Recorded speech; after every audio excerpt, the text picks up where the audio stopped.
1 Coríntios, capítulo 15, versículo 17, todos juntos, a uma só voz, bastante vigor, com bastante disposição. Leiamos.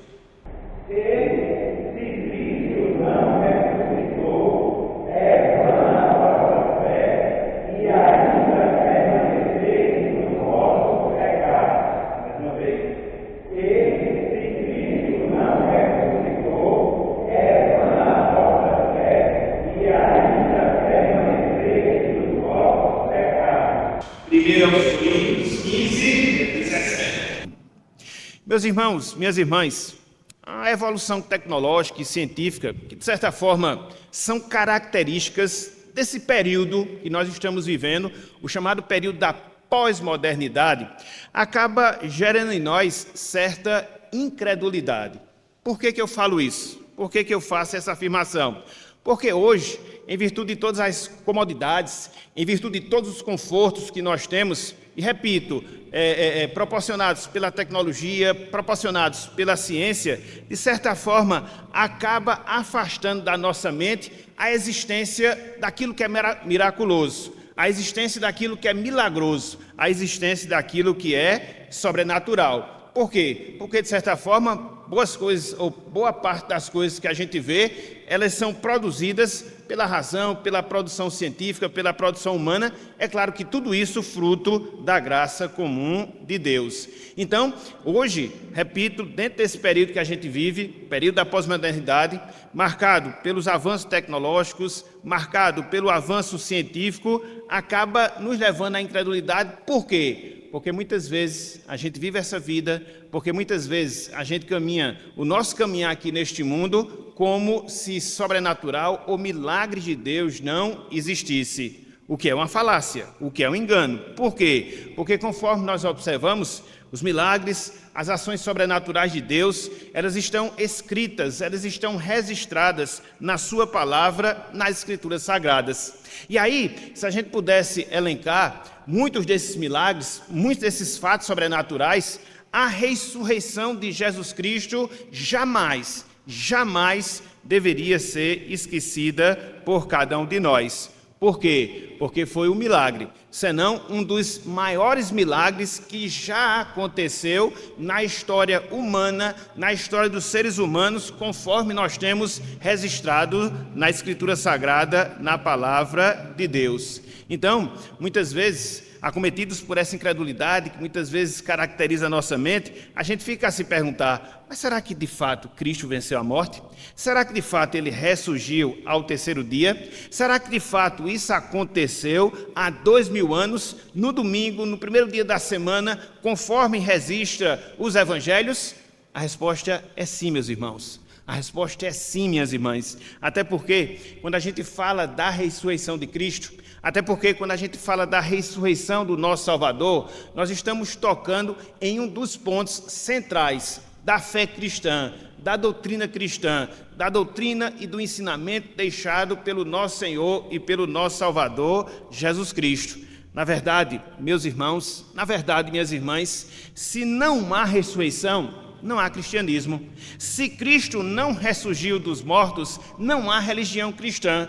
Uma coisa está diretamente relacionada à outra. E se você nega uma, automaticamente você estará negando a outra. Por isso, a nossa palavra agora há pouco, mostrando que a doutrina da ressurreição é ponto central da fé cristã, da fé que rege as nossas vidas enquanto povo de Deus aqui neste mundo.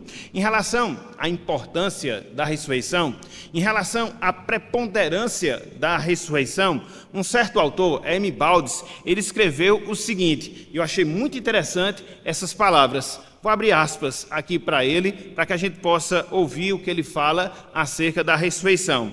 Ele diz: a ressurreição de Cristo é pedra fundamental da arquitetura de Deus. É o coroamento do sistema bíblico, o milagre dos milagres. A ressurreição salva do escárnio a crucificação e imprime à cruz glória indizível. Então, por mais que muitas vezes a gente contemple, e de fato a gente deve contemplar o sacrifício que Cristo ele fez na cruz, e isso se deu na sexta-feira da paixão, por mais que esse fato ele seja importante e esteja dentro do processo salvador de Deus, nós não podemos, meus irmãos, nós não podemos, minhas irmãs, esquecer da ressurreição. Até porque uma etapa complementa a outra, um fato complementa o outro. Se Cristo tivesse dado a sua vida na cruz do Calvário, se Cristo tivesse morrido por nós na cruz do Calvário, mas ele não tivesse ressuscitado no terceiro dia, de nada valeria para a nossa salvação. Então, é por isso que esse autor, ele fala isso, eu achei muito interessante. A ressurreição salva do escárnio, da vergonha, a crucificação. A ressurreição imprime à cruz glória indizível, que nós não podemos descrever. E é interessante, porque quando nós tratamos sobre a ressurreição, quando nós tratamos não só sobre a ressurreição de Jesus Cristo, mas as implicações práticas que esse fato ele gera em nossas vidas, a gente chega à conclusão, meus irmãos, minhas irmãs, que em nenhum outro capítulo da Bíblia essa doutrina da ressurreição é tão especificado, é tão ensinado com clareza e riqueza de detalhes, conforme a gente tem aqui em 1 Coríntios, capítulo 15. É interessante nós observarmos o contexto aqui dessa passagem, que de certa forma estimulou o apóstolo Paulo a escrever 58 versículos só sobre esse tema, 58 versículos só sobre esse assunto, ou seja, a ressurreição. A igreja de Corinto, ela havia sido afetada pela filosofia grega. E em virtude disso, os filósofos gregos, eles ensinavam que o espírito é bom, a matéria é má, logo não poderia haver ressurreição. Logo não poderia haver vinda dentre os mortos, sobretudo em relação a Jesus Cristo. Então, esse ensino, esse falso ensino, estava afetando a igreja de Corinto, e isso leva o apóstolo Paulo a dedicar todo um capítulo na sua primeira carta dirigida àqueles irmãos, para poder tratar especificamente desse tema, para que não houvesse descrenças, para que não houvesse deturpações e que aqueles irmãos, e como consequência nós também, pudéssemos ter a visão correta, bíblica, detalhada, clara do que seja a ressurreição do nosso Salvador e as implicações para as nossas vidas. Então, na nossa aula, no nosso estudo hoje, nós iremos considerar o seguinte tema, o seguinte título, meus irmãos, minhas irmãs: ainda podemos crer na ressurreição? Ainda nós podemos crer na ressurreição? Diante da situação que a gente vive, de tantos avanços tecnológicos, de tantos avanços científicos, será que há espaço para os milagres de Deus, sobretudo o milagre da ressurreição? Será que nós devemos crer nesse fato como um fato bíblico, sobre o qual é alicerçado e baseado a nossa fé? É o que nós iremos trabalhar hoje pela manhã.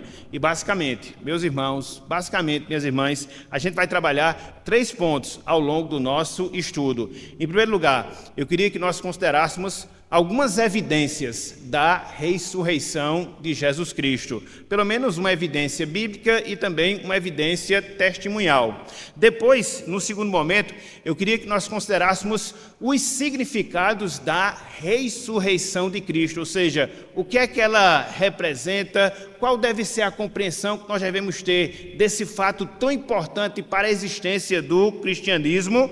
E, por fim, eu queria que nós considerássemos algumas implicações, alguns resultados, algumas consequências da ressurreição do nosso Senhor. Pelo menos duas, conforme nós iremos ver de maneira mais detalhada em nossas abordagens. Então, basicamente, pela graça de Deus, a gente vai seguir esse roteiro.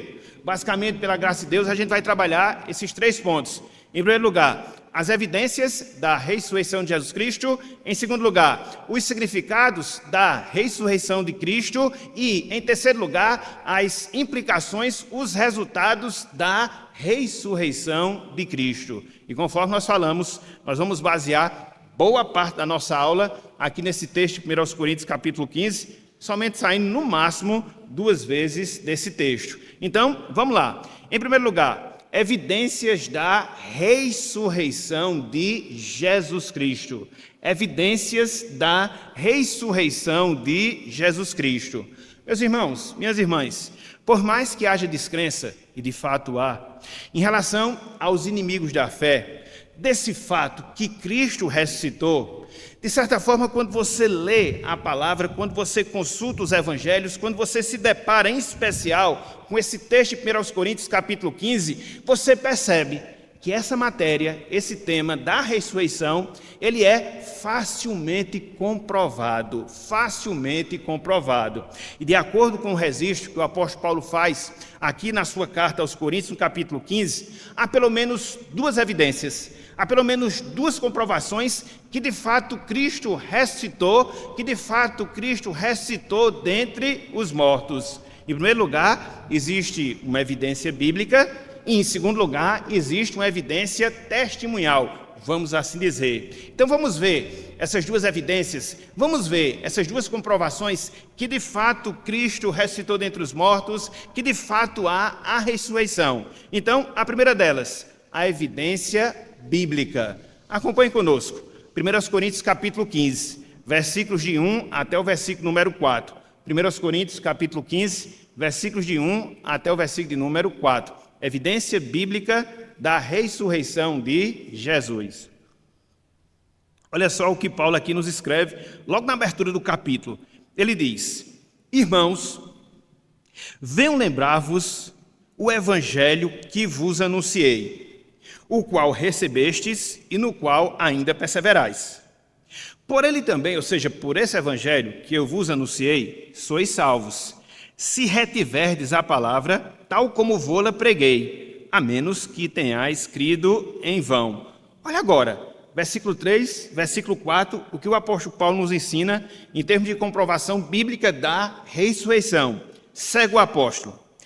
Antes de tudo, vos entreguei o que também recebi. Veja, que Cristo morreu pelos nossos pecados segundo a Escritura ou segundo as Escrituras. Então, a morte vicária, a morte expiatória de Jesus Cristo foi de acordo com aquilo que havia sido registrado na palavra, sobretudo na palavra profética do Antigo Testamento. Mas foi somente esse evento? Mas foi somente esse fato? A morte de Jesus Cristo como algo que foi fruto do cumprimento profético? Não. Veja só o que ele fala aqui no versículo 4, na sequência. Ele diz, que Cristo, ele morreu pelos nossos pecados, segundo as Escrituras, mas não só isso, versículo 4, e que foi ressuscitado, e que foi sepultado e ressuscitou ao terceiro dia, segundo as Escrituras, segundo a palavra do Senhor. Então, o que Paulo fala aqui, meus irmãos, é algo muito importante. Ele mostra que a morte de Jesus Cristo estava baseado no cumprimento da palavra. O sepultamento de Jesus Cristo também estava fundamentado no cumprimento da palavra. E também a ressurreição de Jesus Cristo, de sorte que você não pode, jamais, você pode separar esses fatos relacionados à obra do nosso Salvador. Ele morre, segundo aquilo que havia sido determinado nas Escrituras. Ele é sepultado também, segundo aquilo que havia sido determinado nas Escrituras, e ele ressuscita ao terceiro dia também, de acordo com aquilo que havia sido registrado nas Escrituras. O cumprimento bíblico, o cumprimento profético, comprova que de fato Cristo, ele ressurgiu, comprova que de fato Cristo, ele ressurgiu dentre os mortos ao terceiro dia. Meus irmãos, minhas irmãs, quando a gente olha o Antigo Testamento, a gente percebe em vários momentos, a gente percebe a partir do escrito de vários autores que esse fato obrigatoriamente se daria na vida do nosso Salvador. Ele morreria? Sim. Ele seria sepultado? Sim. Mas a morte não lhe venceria como de fato não lhe venceu. Então, não era uma coisa assim extraordinária. Não era alguma coisa assim fora de ordem. Não, a ressurreição de Jesus já era um assunto pacífico que havia sido profetizado desde o Antigo Testamento. Se não, vejamos pelo menos dois exemplos. Sem desmarcar esse texto aqui de 1 Coríntios capítulo 15, abram, por favor, Salmo de número 16. Salmo de número 16. Aqui você já vê Davi. milhares de anos antes de Jesus Cristo. Aqui você vê Davi, ancestral de Jesus, já mostrando esse fato. Salmo 16, versículos 9 e 10. Salmo 16, versículos 9 e 10.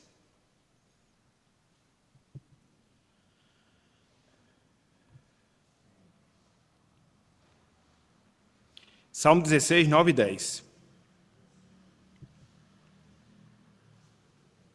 Olha o que Davi já profetizava em relação ao Messias, o seu descendente, e aquilo que se daria com ele. Olha só, versículo 9. Alegra-se, pois, o meu coração, e o meu espírito exulta, até o meu corpo repousará seguro. E agora o fechamento da ideia, versículo 10. Pois não deixarás a minha alma na morte, nem permitirás que o teu santo com S maiúsculo, veja a corrupção. Cristo, meus irmãos, o Messias, minhas irmãs, jamais permaneceria no estado de morte. Obrigatoriamente ele tinha que ressurgir dentre os mortos. Então, Davi, inspirado por Deus, já previa esse acontecimento como de fato ele ocorreu quando Cristo, ao terceiro dia, ressurgiu dos mortos. E tempo nos faltaria, se nós fôssemos pegar as profecias concernentes a esse fato. A gente vê aqui, Salmo 16, verso 9, verso 10. A gente vai um pouco mais adiante. Eu vou ver só esse texto aqui dentro desse aspecto. Isaías 53. E aqui você já vai para 700 anos antes da vinda de Jesus Cristo. Isaías 53. Isaías 53, versículo 10. É interessante porque você observa o capítulo 53 de Isaías e você foca muito na morte, de fato né? Porque ele fala justamente sobre o servo sofredor, as suas dores. Inclusive, na última quarta-feira, a gente fez menção disso no estudo que foi ministrado. Mas aqui há um aspecto interessante no versículo 10, que a gente já vê aqui o prenúncio de Isaías, mostrando o fato que o servo sofredor não só morreria, ele também ressuscitaria. Olha só, Isaías 53, versículo 10, diz o seguinte: todavia, ao Senhor agradou moê-lo, fazendo-o enfermar, quando der ele a sua alma como oferta pelo pecado. Olha só, a sequência e o detalhe que eu quero chamar a atenção. Verá a sua posteridade e prolongará os seus dias, e a vontade do Senhor prosperará nas suas mãos. Se ele morresse, como é que ele iria ver a sua posteridade? Se ele morresse e permanecesse na morte, como é que ele iria prolongar os seus dias? Veja que aqui, sendo registrado acerca da morte do Salvador, você observa também registro em relação à sua ressurreição. Ele teria os seus dias prolongados. A vontade do Senhor seria prosperada na sua mão. Então você vai ver aqui já indícios relacionados à ressurreição do Messias. Então, eu posso dizer que Cristo ressuscitou? Sim. Em primeiro lugar, por quê? Porque existe uma base, existe uma fundamentação em Cristo escriturística, ou seja, da palavra, que isso de fato iria acontecer como aconteceu, conforme não só as profecias do Antigo Testamento que apontavam para esse fato, e o próprio registro dos evangelhos que também informam acerca dessa realidade. Contudo, meus irmãos, minhas irmãs, se nós aprofundarmos mais a questão, nós observamos, sobretudo aqui no texto de 1 Coríntios capítulo 15, que existe uma segunda evidência, que existe uma segunda comprovação que de fato Cristo, ele ressurgiu dentre os mortos. A primeira nós já vimos, a comprovação escriturística, mas há uma segunda comprovação, uma comprovação testemunhal. Abram aí, por favor, 1 Coríntios capítulo 15, vamos voltar para esse texto. E vamos considerar agora o registro que Paulo faz, versículos 5, 6, 7 e 8. Olha só que a ressurreição de Jesus não foi um fato oculto, que apenas alguns privilegiados tiveram acesso, que apenas alguns privilegiados testemunharam. Não. A ressurreição de Jesus Cristo foi um fato público, testemunhado por mais de 500 pessoas. Então foram testemunhas oculares, presenciais, visíveis da ressurreição de Jesus Cristo. Então veja o que Paulo fala aqui, versículos 5, 6, 7 e 8. 1 Coríntios capítulo 15. Olha só. Ele falou no versículo 4 que, segundo as Escrituras, Cristo ele ressurgiu dentre os mortos. E olha só agora no versículo 5, a partir do versículo 5. E apareceu a Cefas, no caso aqui Pedro, era um dos nomes que ele tinha, e depois aos 12. Aqui compreenda-se o colégio apostólico, os apóstolos. Aqui retirando Judas, que já havia se suicidado quando isso aconteceu. Versículo 6.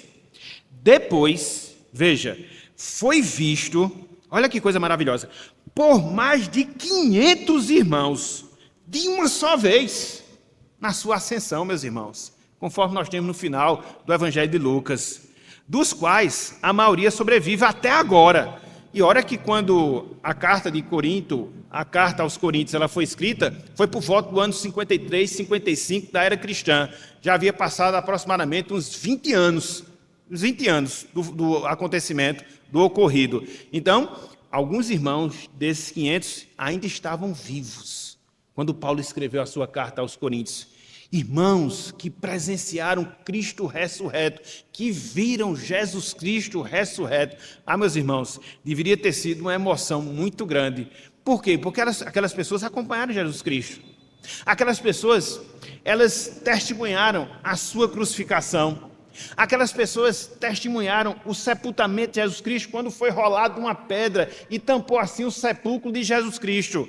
Mas aí, passou a sexta, passou o sábado, passou o domingo, Cristo ressurge e ele começa a aparecer. Como ele aparece no domingo da ressurreição, ele aparece uma semana depois, porque Tomé não havia ainda presenciado a sua ressurreição, inclusive havia duvidado, e depois ele vai reaparecer em alguns momentos aos discípulos e, sobretudo, a todo esse grupo de 500 irmãos na sua ascensão. Então, todas essas pessoas tiveram o privilégio de terem acompanhado Jesus Cristo no seu ministério, presenciaram a sua morte e seu sepultamento, mas também a sua ressurreição. E Paulo complementa, aqui também no versículo 6, na parte B do versículo 6. Porém, alguns já dormem. Aqui, alguns já estão mortos. Até porque 20 anos aproximadamente se passaram para que isso tivesse acontecido. Versículo 7. Depois foi visto por Tiago, meu irmão do Senhor, mais tarde por todos os apóstolos. Versículo 8. E afinal, depois de todos, foi visto também por mim, como nascido fora de tempo, quando Cristo apareceu a Paulo, que no tempo era Saulo, quando ele estava a caminho ou na estrada de Damasco, o Cristo ressurreto e glorioso chega e aparece a Paulo. Então Paulo testemunhou a ressurreição de Jesus Cristo. Então o que é que você observa? Seria impossível, meus irmãos, todas essas pessoas estarem mentindo. Até porque como é que elas conseguiriam manter uma versão, mais de 500 pessoas, uma versão mentirosa? Mais cedo ou mais tarde, essa versão mentirosa, se caso ela tivesse ocorrido, ela seria descoberta.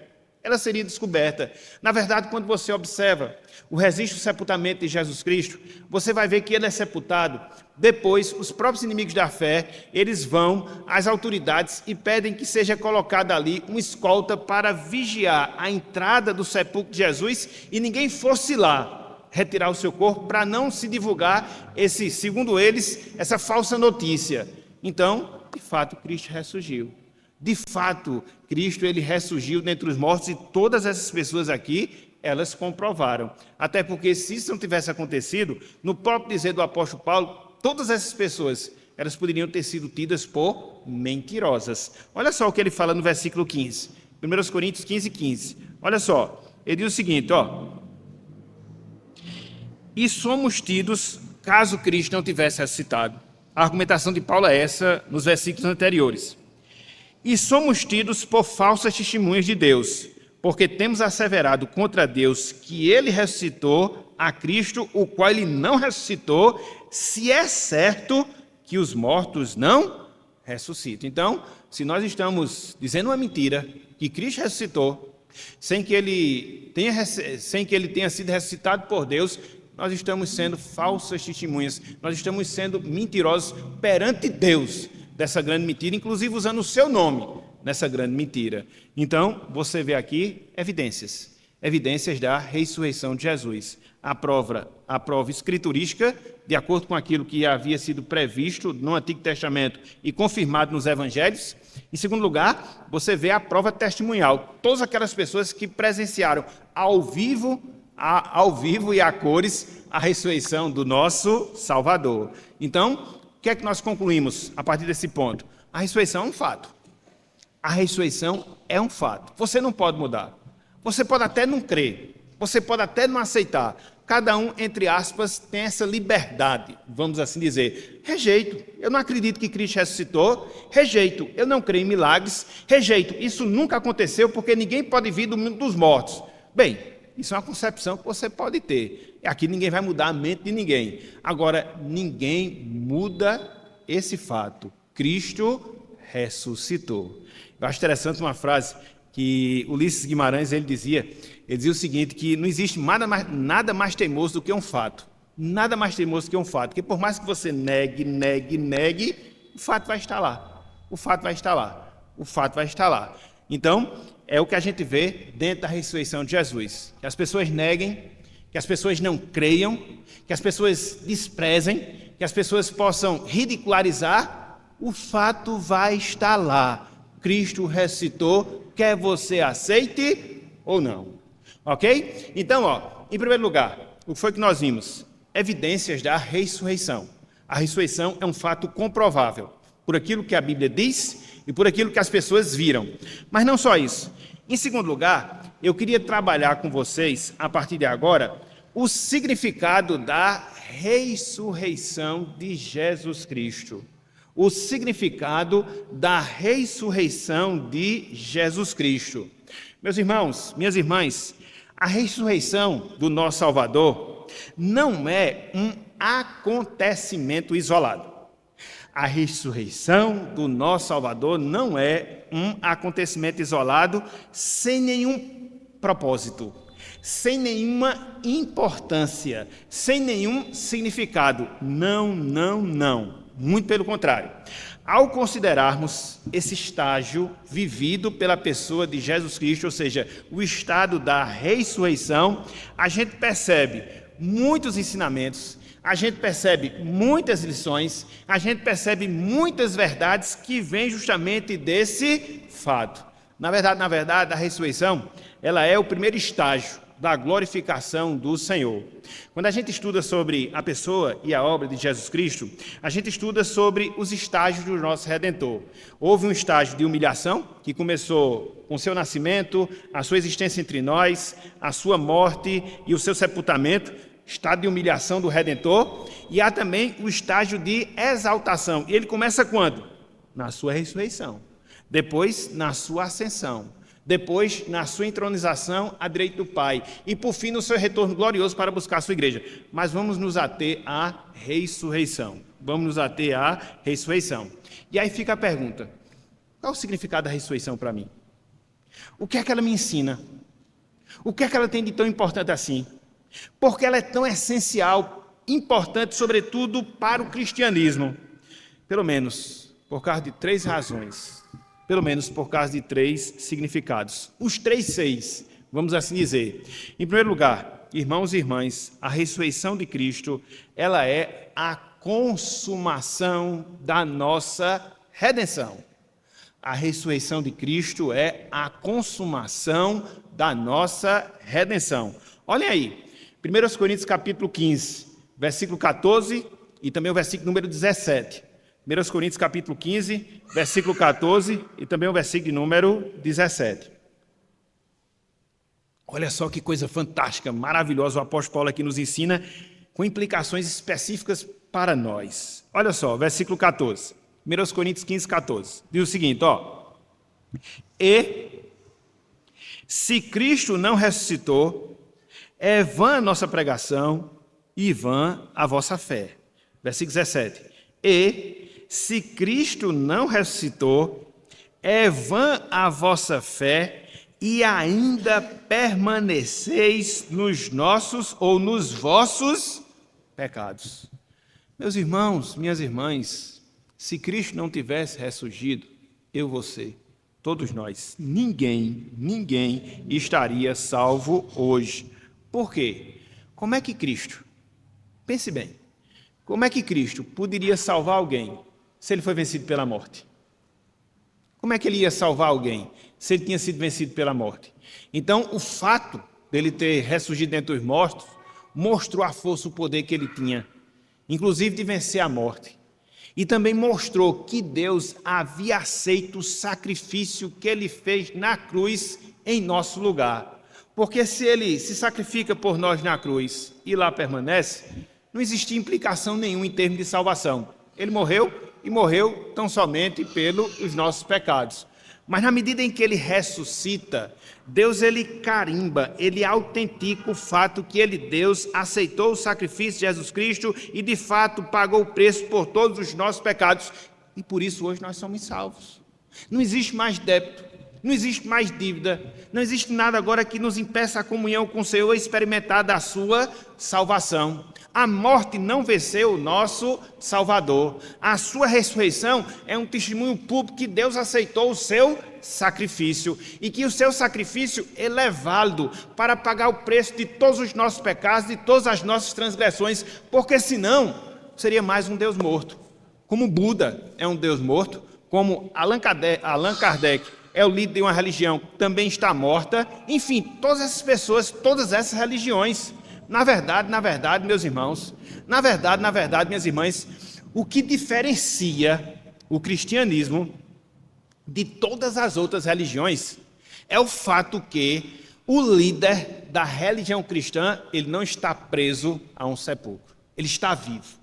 As demais religiões, os seus líderes, os seus inventores, os seus propulsores estão lá, presos, agarrados, ou melhor dizendo, estão lá, a morte está agarrada a eles. Então, no cristianismo, não, muito pelo contrário.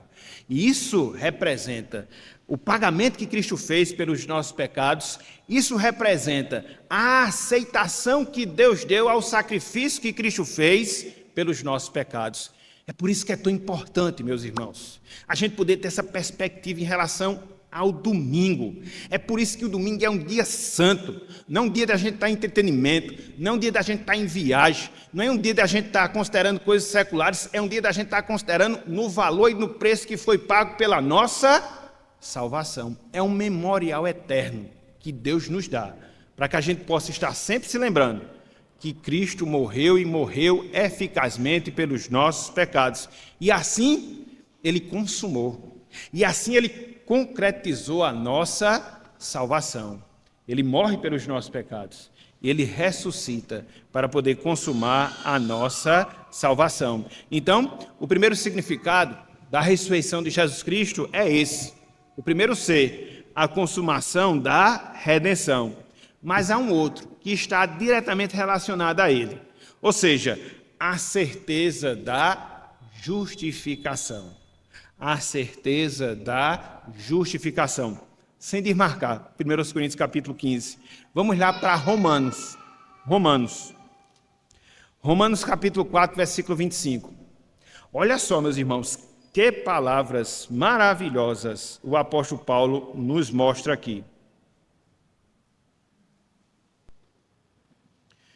Romanos capítulo 4, versículo 25.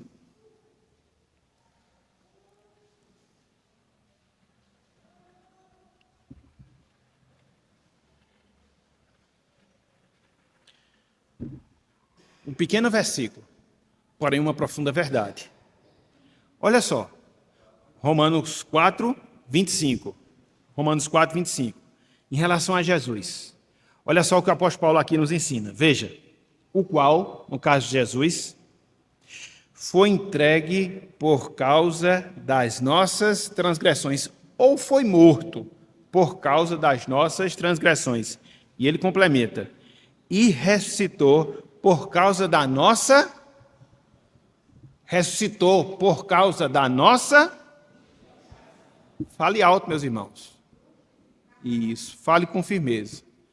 Porque na ressurreição, Cristo, Deus olha para nós e diz, estão justificados, porque o meu filho morreu, eu aceitei o preço pela sua morte como um pagamento pelos pecados de todo o meu povo. E é por isso que hoje, eu e você, nós estamos dentro dessa condição.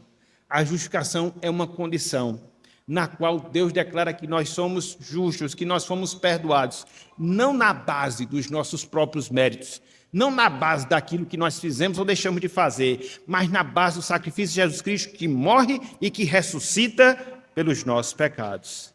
É por isso, meus irmãos, é por isso, minhas irmãs, que hoje nós somos pessoas de esperança. Não do Criança Esperança, mas nós somos pessoas de esperança. Esperança em relação ao nosso futuro. Sabe por quê? Porque não existe mais débito entre nós e Deus. Não, jamais. Não existe mais ira de Deus sobre a nossa vida. E esse fato gera em nós essa certeza, essa consciência que nós estamos na presença de Deus agora e que nós permaneceremos na presença de Deus na eternidade, que nada vai nos separar no amor de Deus que está na pessoa de Cristo Jesus, quem ressuscitou por nós. Olha só o que Paulo fala em 1 Coríntios capítulo 15. Voltem aí, por favor. 1 Coríntios capítulo 15, versículo 32. Versículo 32. Olha só.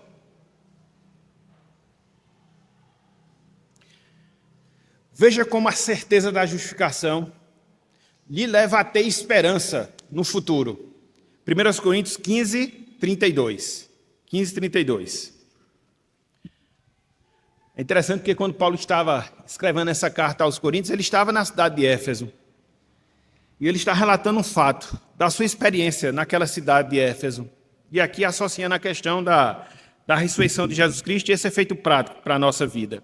Ele diz, se, como homem, lutei em Éfeso com feras, aqui muito provavelmente feras aqui são pessoas que estavam se opondo ao trabalho de Paulo, o trabalho missionário dele lá naquela cidade. Que me aproveita isso? Se os mortos não ressuscitam, comamos e bebamos, que amanhã morreremos. Então, que me adianta estar servindo a Deus? O que é que me adianta estar me sacrificando pela obra do Senhor? Vamos comer. Vamos beber, porque a gente morre e se acaba. Não é isso que as pessoas falam? Depois dessa vida acaba tudo. Vamos aproveitar. Vai nesse caminho. Vamos aproveitar. Vai nesse pensamento, que tu vai ver onde é que esse pensamento vai te levar. O grande problema é que quando você chegar lá, você não vai ter mais como voltar. Esse é o problema. Esse é o problema. Mas veja que quando Paulo ele fala aqui, ele fala numa perspectiva de uma pessoa esperançosa. Eu sou justificado. E aí que eu luto, eu batalho pelo Evangelho, porque eu sei, se eu morrer por causa disso, a morte não será o meu fim. Eu tenho uma esperança positiva para o meu futuro. Então veja, o que é que a ressurreição significa? A consumação da nossa redenção. O que é que a ressurreição significa? A certeza de justificação, mas não só isso. Não só isso. Em terceiro lugar, o terceiro C. A ressurreição, ela significa a conquista sobre a morte. A ressurreição, ela significa a conquista sobre a morte. Vamos lá, versículos 21 até o versículo 26. Eu vou basicamente ler, porque não vai dar muito tempo de explicar, porque tem muita coisa aqui. Mas vamos pelo menos ver. 1 Coríntios 15, 21 até o versículo 26. A ressurreição significa a nossa conquista. A conquista que Cristo ele adquiriu para nós sobre a morte. Olha só, 1 Coríntios 15, a partir do versículo 21. Diz o seguinte: visto que a morte veio por um homem, também por um homem veio a ressurreição dos mortos. Qual foi o homem que nos trouxe morte? Como era o nome dele? Adão. Quem é o homem que nos traz ressurreição? Como é o nome dele? Isso. Em Adão você tem morte, em Cristo você tem vida e ressurreição. Versículo 23. 22. Porque assim como em Adão todos morrem, assim também todos serão vivificados em Cristo, todos os salvos. Cada um, porém, por sua própria ordem. Cristo as primícias, depois os que são de Cristo na sua vinda.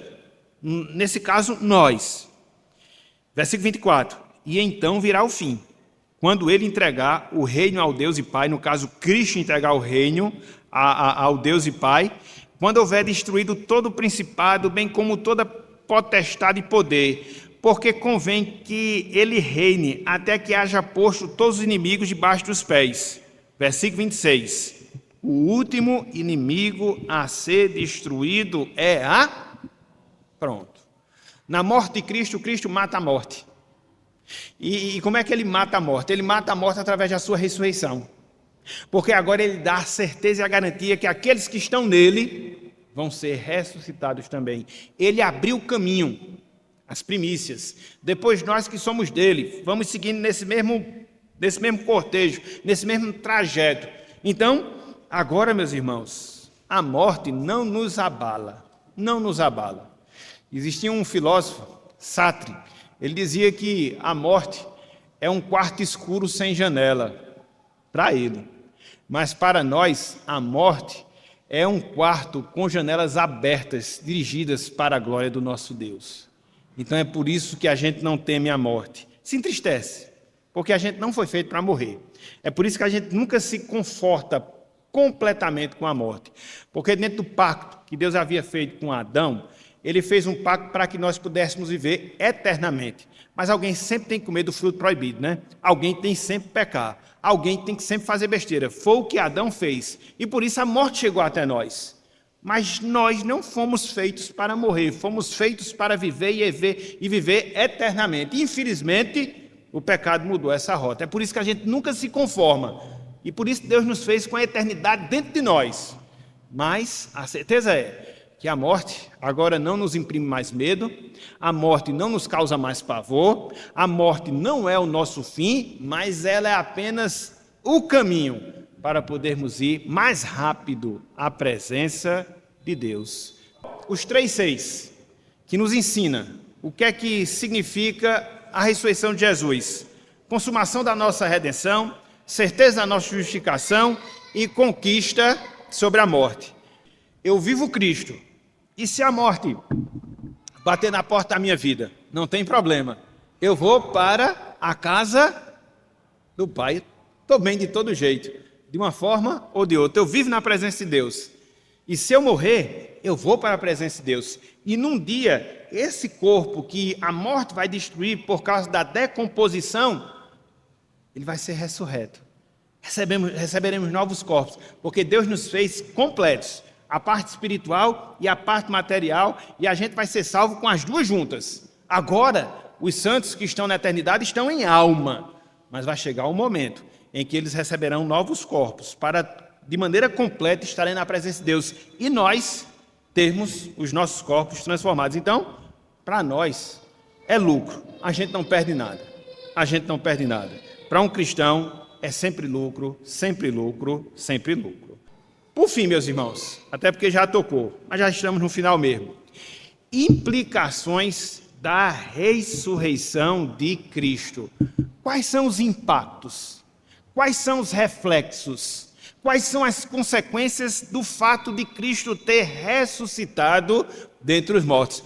Eu vou dar duas, mas se nós fôssemos falar, teríamos muito mais que duas. O tempo não dá. Então, eu vou me restringir ao texto aqui de 1 Coríntios, capítulo 15. Então, são os 2 Ds, vamos assim dizer. Os 2 Ds que mostram as implicações da ressurreição de Jesus Cristo. O primeiro D, destemor da morte.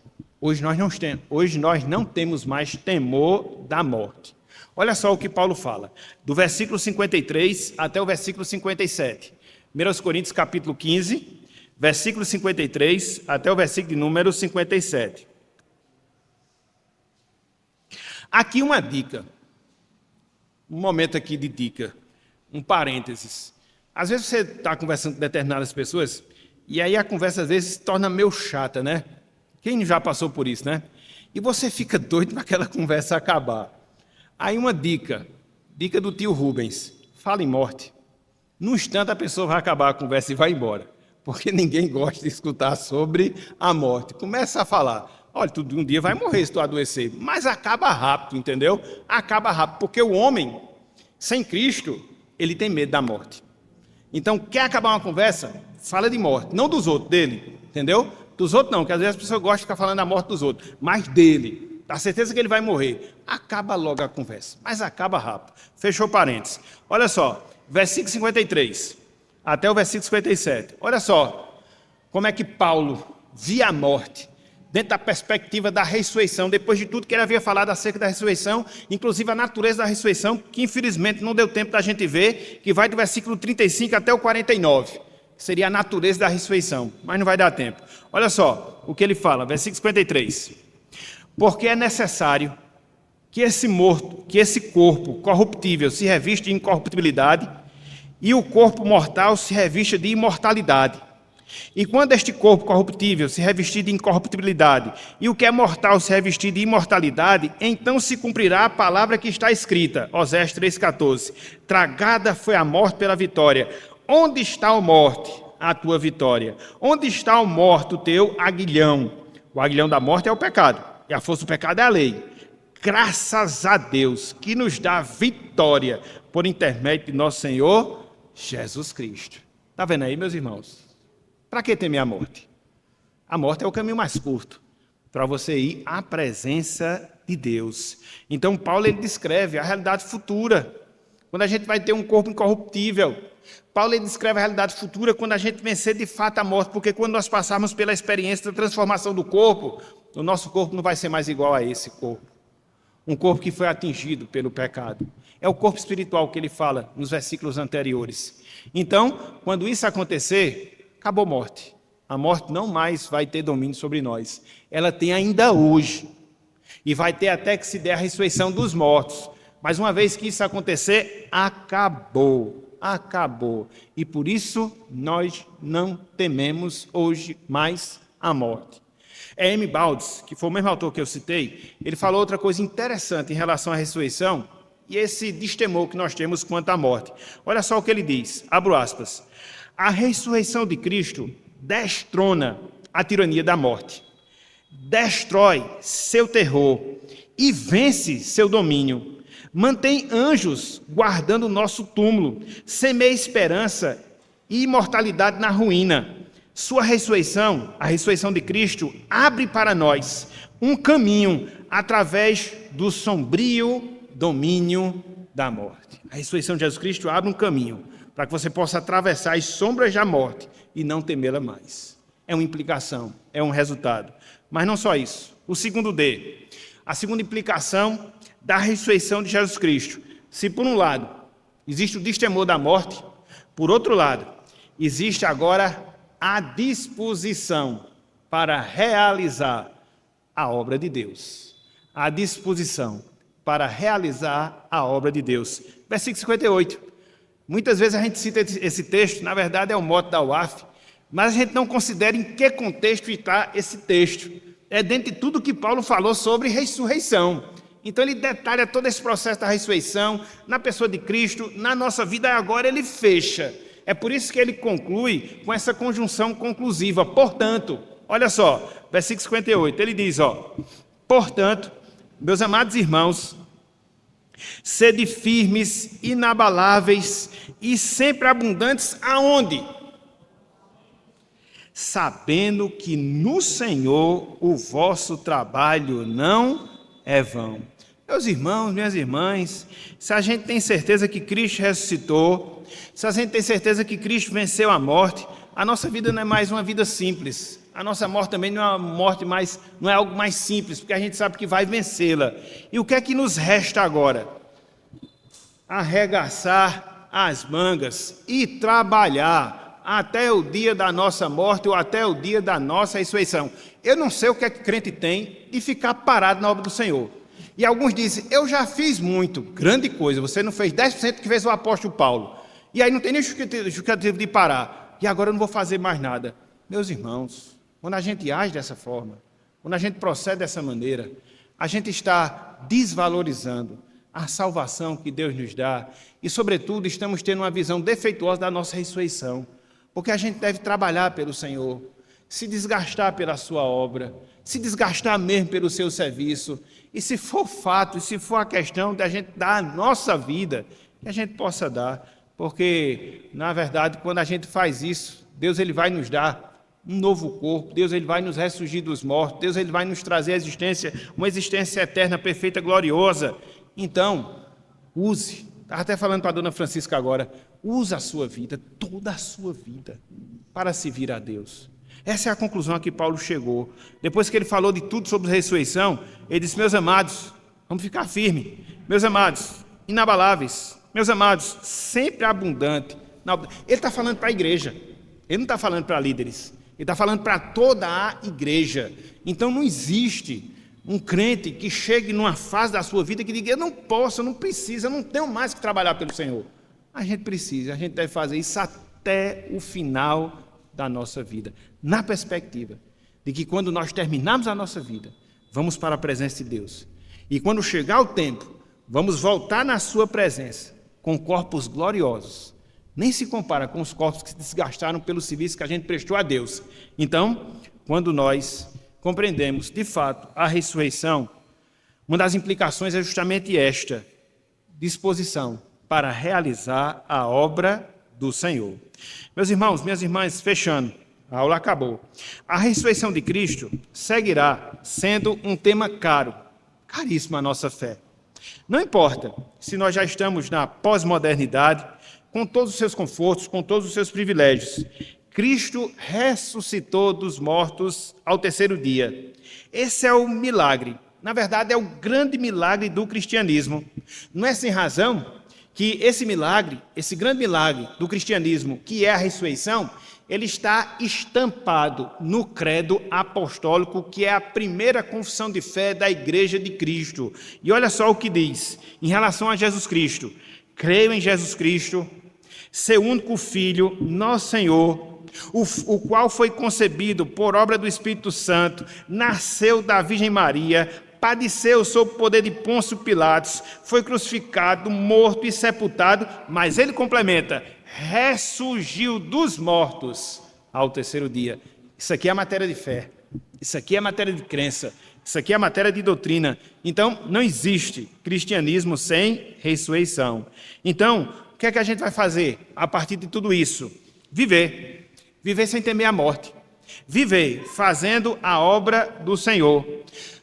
Usando a cada domingo que Deus nos dá como um momento propício para que a gente possa trazer essa verdade à nossa mente. Esse é um exercício que particularmente eu faço em relação ao domingo. Sobretudo quando a gente acorda. Hoje é domingo. É dia do Senhor. Foi o dia que Cristo ressurgiu dos mortos para a minha justificação. Então vou pegar esse dia e vou fazer aquilo que nos ensina as Escrituras, de dedicar esse dia ao Senhor. Isso faz uma diferença enorme na nossa vida. Isso nos fortalece espiritualmente. Isso nos dá o vigor que a gente precisa para a gente poder seguir adiante na nossa caminhada, aguardando o dia da nossa ressurreição. Se a morte vier, antes do retorno de Jesus Cristo, não nos desesperemos. Deus tem prometido que vai nos ressuscitar. E se nós estivermos vivos até o retorno de Jesus Cristo, não nos preocupemos. Nós não ressuscitaremos como os mortos em Cristo, mas nós teremos os nossos corpos transformados.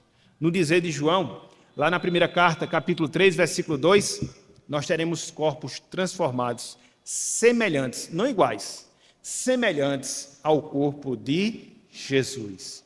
Que privilégio, meus irmãos. Que privilégio, minhas irmãs. E tudo isso a gente aprende, tudo isso a gente relembra, tudo isso a gente considera a partir da ressurreição do nosso Salvador.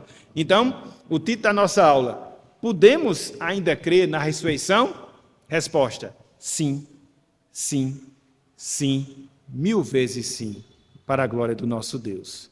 Então, que Ele nos abençoe, que Ele aplique a sua palavra em nossos corações e que Ele nos dê da sua graça para que, com destemor, a gente possa viver essa vida para a honra, para a glória e para o louvor do nome do nosso Deus. Que Ele nos abençoe. Amém.